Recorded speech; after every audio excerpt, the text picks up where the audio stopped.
नमस्कार प्रिय भक्तों, आप सभी का स्वागत है इस दिव्य पवित्र और आत्मा को स्पर्श करने वाली कथा में। भक्तों, अगर मैं आपसे कहूं कि एक गरीब माँ की खीर खाने के लिए स्वयं राधा कृष्ण उसके घर आए थे, तो क्या आप विश्वास करेंगे? हाँ, ये सपना नहीं, ये एक सच्ची भक्त की सच्ची घटना है।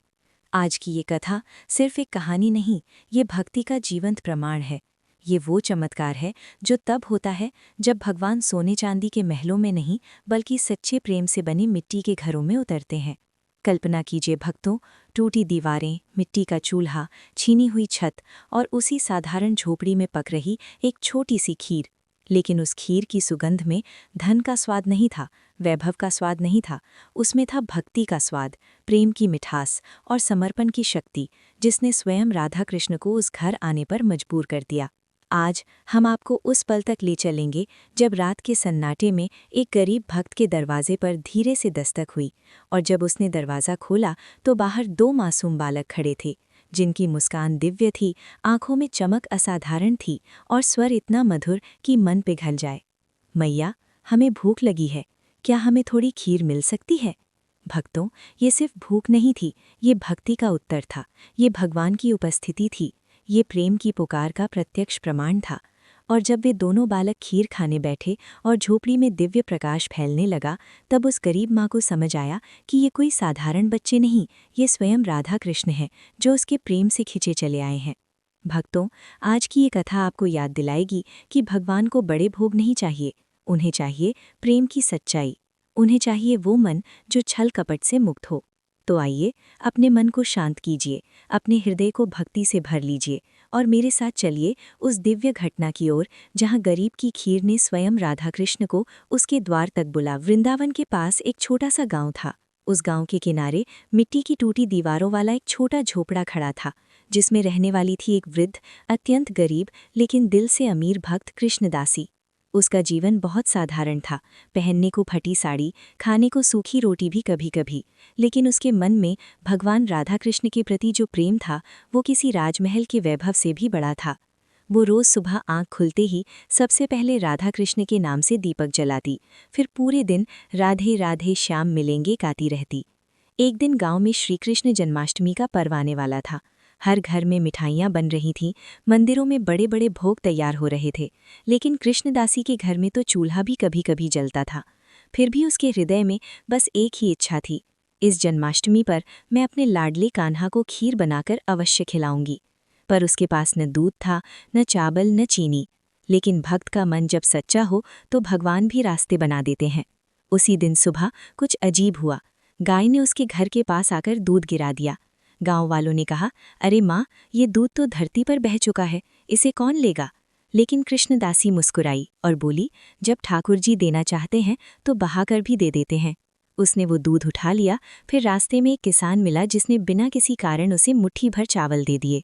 दोपहर होते होते एक औरत आई और बोली, माँ, चीनी ज़रूरत से ज़्यादा है, थोड़ा ले लो। कृष्णदासी समझ चुकी थी कि ये सब संयोग नहीं, ये सब उसके श्याम सुंदर की ही कृपा है। शाम को उसने मिट्टी के चूल्हे पर खीर चढ़ाई। थोड़ी सी चीज़ें, थोड़ा सा स्वाद, लेकिन उसमें अनंत प्रेम घुला हुआ था। जब खीर तैयार हुई तो उसकी सुगंध पूरे झोपड़े में फैल गई। कृष्णदासी ने थाली में खीर रखी, फूल चढ़ाए और हाथ जोड़कर बोली, कान्हा, राधे, आज आपके लिए अपने हाथों से खीर बनाई है। मेरे घर भले छोटा है, पर मेरा मन आपके लिए अनंत है। बस एक बार आकर इसे स्वीकार कर लो। रात का समय था, चारों ओर शांत वातावरण, बाहर बस हल्की चांदनी थी। तभी अचानक दरवाज़ा खटखटाया गया।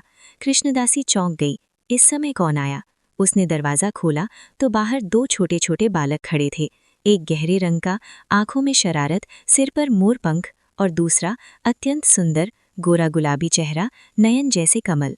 वो कुछ कह पाती उससे पहले दोनों मुस्कुराए और बोले, मैया, हमें बहुत भूख लगी है, क्या हमें थोड़ी खीर मिल सकती है? भक्तों, ये सिर्फ भूख नहीं थी, ये भक्ति का उत्तर था, ये भगवान की उपस्थिति थी, ये प्रेम की पुकार का प्रत्यक्ष प्रमाण था। और जब वे दोनों बालक खीर खाने बैठे और झोपड़ी में दिव्य प्रकाश फैलने लगा, तब उस गरीब माँ को समझ आया कि ये कोई साधारण बच्चे नहीं, ये स्वयं राधा कृष्ण हैं, जो उसके प्रेम से खिंचे चले आए हैं। कहते नहीं, भक्ति वस्त्र नहीं देखती, मूरत नहीं देखती, बस मन देखती है। कृष्णदासी रो पड़ी और बोली, लाडले, मेरा घर छोटा है, खीर कम है, पर ये सब आपका ही दिया हुआ है। आप आए, यही मेरे जीवन का सबसे बड़ा धन है। राधा कृष्ण भीतर आए, मिट्टी के छोटे से कमरे में बैठ गए। दोनों ने खीर ऐसे खाई जैसे माँ के हाथों से बना प्रसाद खा रहे हों। कृष्णदासी उन्हें देखती रही, उसका रोम रोम धन्य हो गया। बालक कृष्ण शरारत से बोले, मैया, खीर तो बहुत स्वादिष्ट है, क्या हमें थोड़ा और मिलेगा? कृष्णदासी के पास और कुछ बचा ही कहाँ था, पर प्रेम में अभाव भी अमृत बन जाता है। उसने आखिरी बूंद भी बालकों को परोस दी। खीर खत्म हुई तो कमरे में अचानक एक दिव्य प्रकाश फैलने लगा। दोनों बालक गायब हो चुके थे और उनकी जगह चमकते हुए राधा कृष्ण के दिव्य रूप खड़े थे। मुकुट, पीतांबर, रत्नों का तेज, पूरा झोपड़ा स्वर्ण जैसा उज्जवल हो गया। कृष्ण बोले, माँ, तुम्हारे घर की गरीबी नहीं देखी हमने देखा तुम्हारा प्रेम। संसार में हजारों भोग लगते हैं, पर आज हमने तुम्हारे प्रेम की खीर खाकर स्वयं को धन्य किया है। राधा रानी मुस्कुराकर बोली, जिसके मन में सच्ची भक्ति हो, हम उसके दरवाजे पर स्वयं चलकर आते हैं। इतना कहकर दोनों अंतर्धान हो गए। झोपड़ी फिर वैसे ही साधारण हो गई, पर कृष्णदासी का हृदय हमेशा के लिए धनवान बन चुका था। उस दिन से पूरे गांव में कहा जाने लगा कि जिसके मन में भक्ति हो, उसके घर खीर भी भगवान खा जाते हैं। प्रिय भक्तों, आज जो कथा आपने सुनी वो केवल एक कहानी नहीं, बल्कि भक्ति की सबसे बड़ी सच्चाई है। ये कथा हमें याद दिलाती है कि भगवान को महलों की शान नहीं चाहिए, उन्हें चाहिए हमारे हृदय की पवित्रता, हमारी नीयत की सच्चाई और हमारे प्रेम की गर्माहट। गरीब माँ के घर में न सोना था, न सजावट, न महंगे भोग, लेकिन उसके दिल में था असीम प्रेम, और उसी प्रेम ने राधा कृष्ण को उसकी झोपड़ी तक खींच लाया। यही तो भक्ति की शक्ति है। जहाँ प्रेम होता है, वहाँ भगवान स्वयं आ जाते हैं। हम सबके जीवन में कभी कभी अभाव आता है, कठिनाई आती है, पर यदि मन में भक्ति का दीप जल रहा हो तो कोई अंधेरा लंबे समय तक टिक नहीं पाता। राधा रानी की करुणा और कन्हैया की मुस्कान उसी के जीवन में उतरती है जिसका मन सच्चा और अहंकार से मुक्त हो। गरीब माँ की खीर भगवान ने इसलिए नहीं खाई कि वो स्वादिष्ट थी, उन्होंने खाई क्योंकि उसके प्रेम की सुगंध धरती से वैकुंठ तक पहुँच गई थी। अगर ये कथा आपके भीतर भक्ति जगाई है, अगर आपकी आंखें नम हुई हों या मन में शांति उतरी हो, तो इस वीडियो को लाइक करें, शेयर करें और हमारे चैनल को सब्सक्राइब ज़रूर करें। आपकी एक छोटी सी क्रिया किसी और के जीवन में भी भक्ति का प्रकाश जगा सकती है। ईश्वर करे राधा कृष्ण की अनंत कृपा आपके घर, आपके परिवार और आपके जीवन में सदैव बनी रहे। आपके हर कार्य में सफलता हो, हर दिन में आनंद हो और हर पल में भक्ति का प्रकाश चमकता रहे। जय श्री राधे कृष्ण। राधे राधे।